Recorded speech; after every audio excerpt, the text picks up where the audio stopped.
মৰমৰ ছাত্ৰ ছাত্ৰীসকল তোমালোক আটাইকে হীৰা একাডেমীৰ তৰফৰ পৰা আগন্তুক নিট পৰীক্ষাৰ শুভেচ্ছা জ্ঞাপন কৰিছোঁ। তোমালোক সফল হোৱা, তোমালোকে ডক্তৰ হৈ সমাজৰ সেৱা কৰা, মানৱতাৰ সেৱক হোৱা এই কামনা কৰিছোঁ।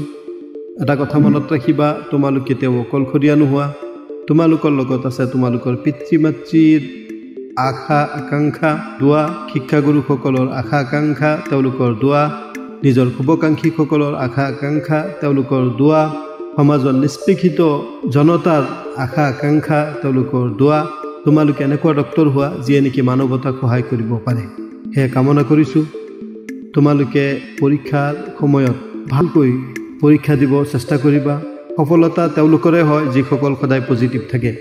সেয়েহে তোমালোক সদায় পজিটিভ হৈ থাকিবা, পৰীক্ষাৰ সময়তো পজিটিভ হৈ থাকিবা। এটা কথা মনত ৰাখিবা, যিহেতু ফিজিক্স, কেমেষ্ট্ৰি, বায়'লজি এই তিনিটা বিষয়ৰ ভিতৰত নিটৰ পৰীক্ষাত বায়'লজি আটাইতকৈ বেছি গুৰুত্বপূৰ্ণ হৈ পৰে। সেয়েহে প্ৰথমতে বায়'লজি কৰিবা, তাৰপিছত কেমেষ্ট্ৰি কৰিবা, তাৰপিছত ফিজিক্স কৰিবা আৰু প্ৰশ্নটো পঢ়িবা।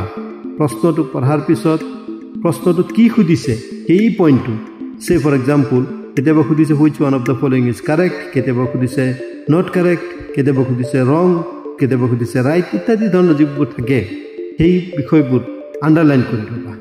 আণ্ডাৰলাইন কৰি ল'লে তুমি উত্তৰবোৰ বিচাৰোঁতে সহজ হ'ব আৰু উত্তৰবোৰ পইণ্ট দি যাবা। সেয়েহে তেনেকৈ কৰিলে কম সময়তে কৰিব পাৰিবা। তাৰপিছত কেমেষ্ট্ৰি কৰিবা, তাৰপিছত ফিজিক্স কৰিবা। মই পুনৰ তোমালোকক শুভেচ্ছা জ্ঞাপন কৰিছোঁ। তোমালোকৰ সফল হওক, জীৱন সফল হওক, আমাৰ নিষ্পেষিত জনতাৰ সহায়ক হোৱা, তাৰেই কামনা কৰিছোঁ। ধন্যবাদ।